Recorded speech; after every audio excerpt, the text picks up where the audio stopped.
Hello Starseeds! It's time to get into Sagittarians. I don't really have any specific Sagittarius placements besides my generational Pluto, but there's a ton of information to get into. So if you're ready to learn with me, grab a quick meal, smoke, whatever, let's get into it. Here's some quick facts to get us started off. Sagittarius is symbolized by the centaur.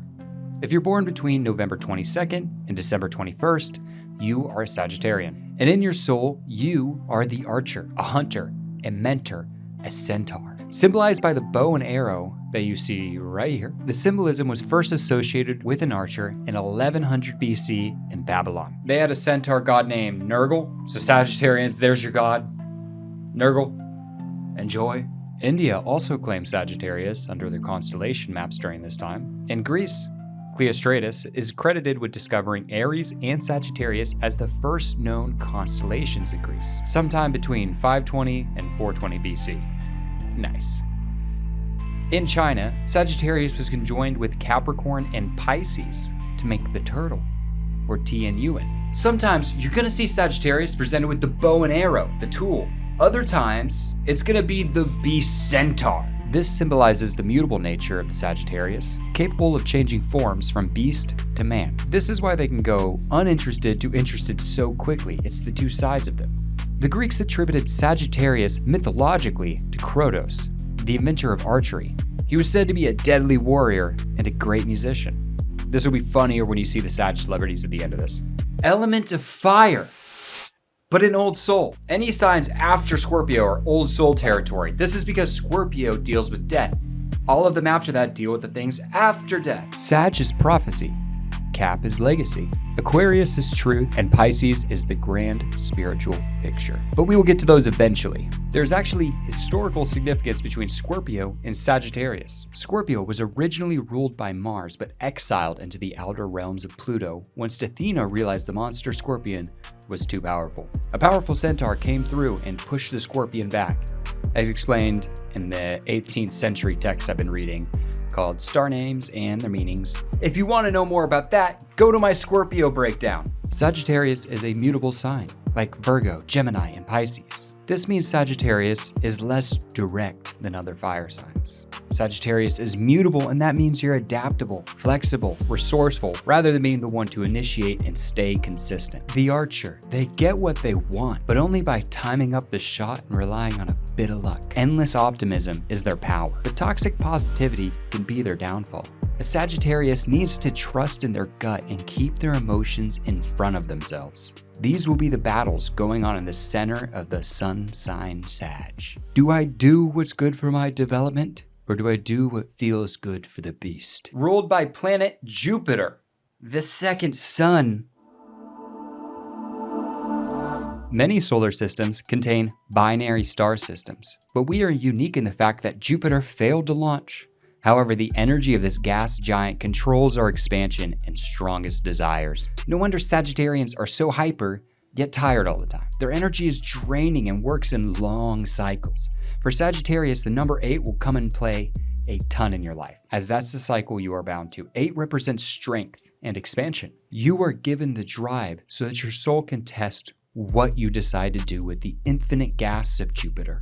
Ninth house Sag takes up the degrees 244 to 270 in the zodiac wheel. The center of the galaxy is currently aligned in the 27th degree of Sagittarius. So in a way, our galaxy is revolving around them, at least for now. Funny enough, this wild sign is attributed to education. This is because Sag carries the energy that turned beasts into conscious beings. Just like we described earlier, where it's that eternal battle between evolving consciousness and that inner beast that we all have within us, that primitive side. Sag is the sign that utilizes education to form better weapons and sharper minds to escape the confines of nature.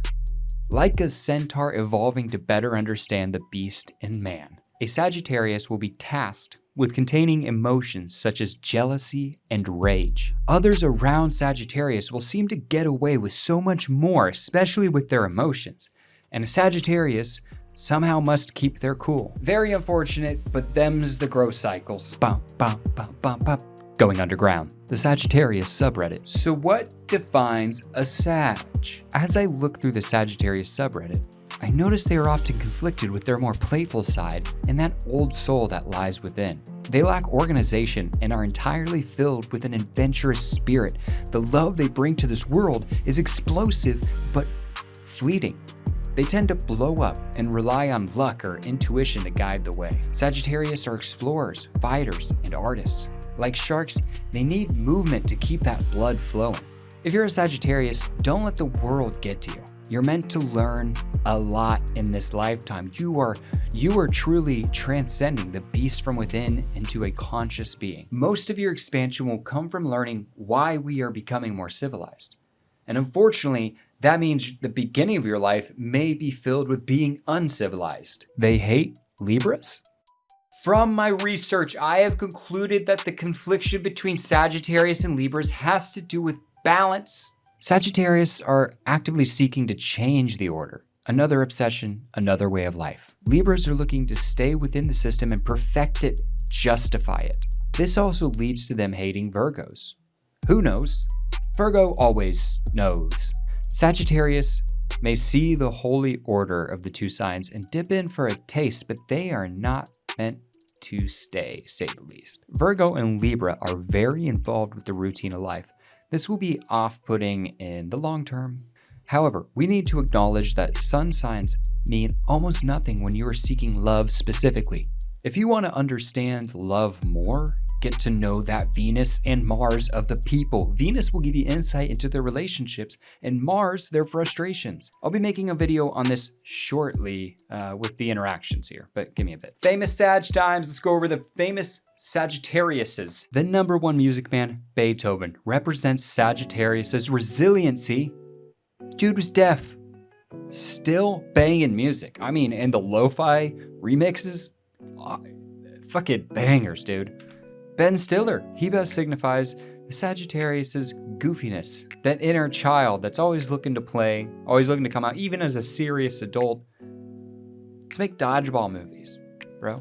Chadwick Boseman best represents the Sagittarius' old soul by nature. That acknowledgement that life must be lived to the fullest at every moment, and even when things are stacked against you or aren't going your way, it's still worth it to go forward with a positive attitude. Ian Somerhalder, from the best vampire show ever. He best represents the Sagittarius' seductive nature, that wanderlust. They always want a new partner. They always want to go and see if the grass is greener on the other side. It bears way to intimacy issues, but it's very lustful. Jimi Hendrix best represents the Sagittarius' mastery over music. Manny Pacquiao best represents how Sagittarius can be dumb sometimes.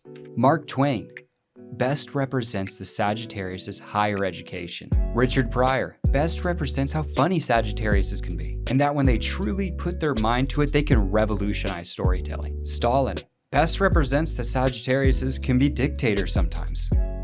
And of course, Taylor Swift represents Sagittarius being probably the best sign. Am I right, Swifties? I don't know. I mean, I liked her early stuff, but go Chiefs. Hey there.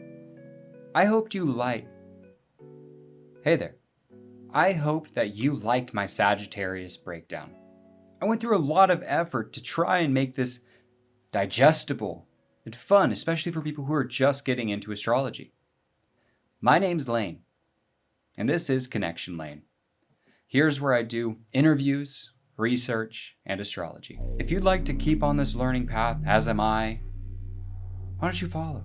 You have a spiritual connection. Connected? Connection. There's an almost spiritual connection. That transcends the physical realm. Spiritually. Spiritually. It's spiritual. Personal and spiritual growth.